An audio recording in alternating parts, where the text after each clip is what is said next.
En tu caso, ¿en qué momento cambió ese chip y ese paradigma de decir, ok, aquí está pasando algo más que químicamente a mí me puede afectar? Las lagunas mentales ya eran más frecuentes y la tolerancia al alcohol era más.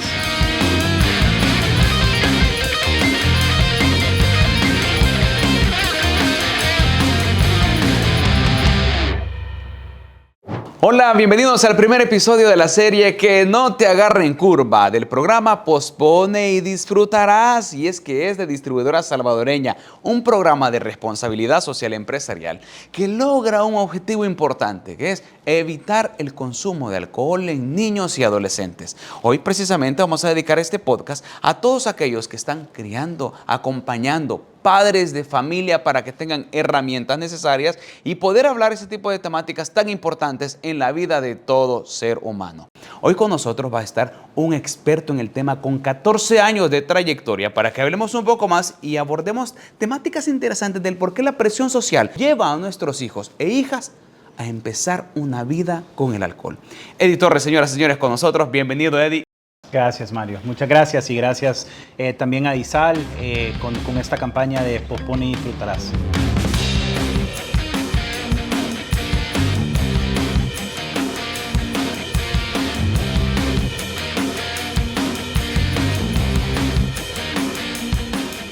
En tu caso son 14 años. ¿Qué ha pasado durante estos 14 años y previo a esos 14 años para poder ser un experto en el tema hoy día? Habían varias cosas que pasaron. ¿Qué fue lo primero que pasó?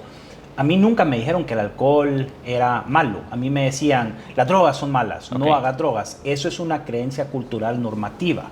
Y esa percepción de riesgo o percepción de salud emana de padres de familia. Entonces, ¿cuál es el problema? Que si te dicen, usa esto, pero no uses esto, históricamente los jóvenes gravitan hacia las sustancias que piensan que son menos dañinas. Pero lo que no toman en cuenta es que el riesgo mayor a caer en un trastorno adictivo es la edad de primer consumo, por el simple hecho de que el cerebro del adolescente todavía no se ha desarrollado. Entonces, eso fue parte de lo que me llevó a mí. Paralelo a eso, también vivía en una cultura donde se fomentaba ese uso porque no se miraba como un riesgo. ¿En qué momento tu familia o Eddie como tal cambió ese chip y ese paradigma de decir, ok, aquí está pasando algo más que químicamente a mí me puede afectar? Mis papás ya sabían que yo tenía un severo problema, pero nadie entendía. ¿Pero después de cuánto tiempo, Eddie? ¿Cuánto tiempo tuvo que pasar para eso? Gracias a Dios tenía 19 años. Ok. O sea, gracias a Dios. Digo gracias a Dios porque la mayoría de gente que sufre un trastorno adictivo no busca ayuda hasta que tiene 34, 35 años.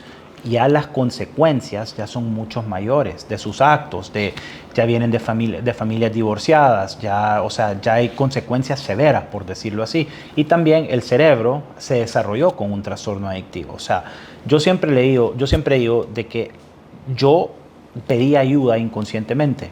¿Cómo pedía ayuda? Pues cuando me emborrachaba ya me ponía triste, ya me ponía a llorar, lo que llamamos vulgarmente como el mal trago, ya me agarraba más frecuentemente. Y segundo, que también es otra cosa, las lagunas mentales ya eran más frecuentes y la tolerancia al alcohol era más. Entonces, una de las creencias falsas que tenemos como sociedad es que asumimos que le vamos a enseñar a nuestros hijos a cómo tomar para que tengan aguante. Eso es un factor de riesgo inmenso. Entonces, todas esas cosas eran cosas que no sabían. Lo que a mí me llevó a buscar ayuda fue cuando hasta cierto punto ya estar sobrio sin estar consumiendo nada ya no era tolerable. Ya sentía que ya no podía vivir.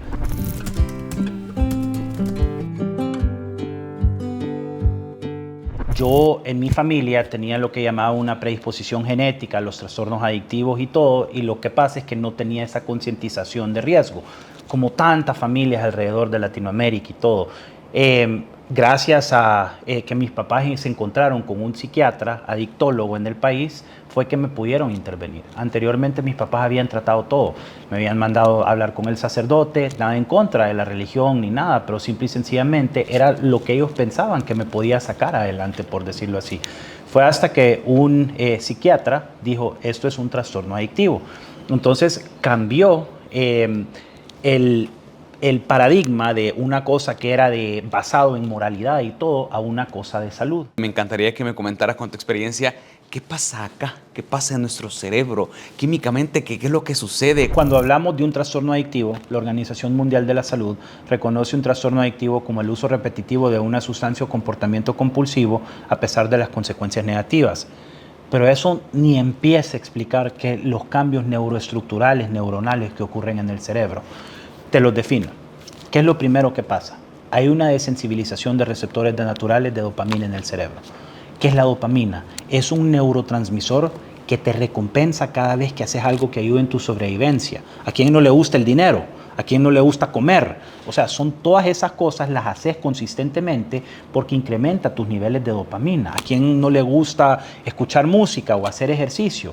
Ese es el rol de la dopamina. A través del día a día hay un espectro de dopamina que se mantiene muy balanceado, es decir, como una tabla, así que no baja ni sube de estos rangos.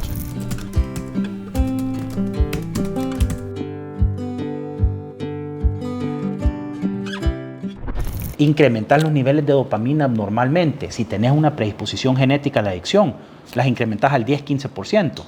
Entonces sentís el efecto con mayor auge. Eventualmente llega un punto cuando ya sos adicto que ya tu cerebro ya no es capaz de liberar o soltar dopamina bajo tus propios mecanismos. Es decir, te volvés químico dependiente a solo soltar una pequeña cantidad de dopamina cuando usas la sustancia a la que sos adicto o el comportamiento compulsivo. Eso significa, Mario, que si a mí me gusta comer, correr, pasar tiempo con mi familia, mi cerebro automáticamente ya no le da prioridad a eso porque ya no me trae satisfacción, ya no me puedo concentrar, ya no siento motivación. Es terrible un trastorno adictivo.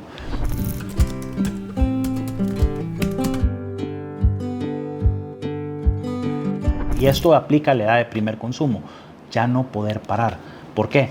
Si tú pensás en tu cerebro como una máquina que crea conexiones neuronales, especialmente las que transmiten información entre la parte más primitiva del ser humano, que es la parte media de tu cerebro, y el lóbulo frontal, son esas conexiones neuronales que estás desarrollando en tu adolescencia.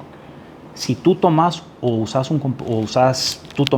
cualquier tipo de sustancia que es considerada adictiva, dañas esas conexiones neuronales. Lo seguís haciendo, llega un punto en el cual las dañas. Dice la gente, sí, pero el cerebro puede crear conexiones neuronales alternas, totalmente. Pero ese es el equivalente a que ya esa información tarda mucho más tiempo en llegar. Eso es irreversible. Yo soy adicto, seré adicto hasta el día en que me muera. Si yo como un chocolate o dulce, soy increíblemente compulsivo alrededor de eso. Esos son los estragos de un trastorno adictivo.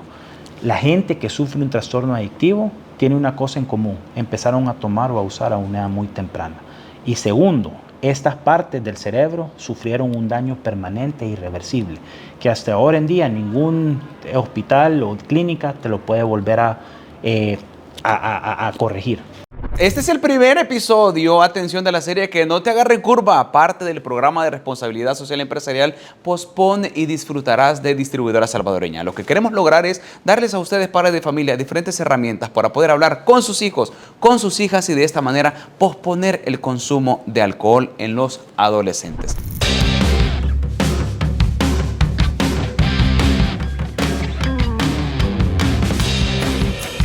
¿Por qué será que los adolescentes entonces inician una vida o inician su experiencia en el alcohol? ¿Cómo la presión social afecta tanto ese tema?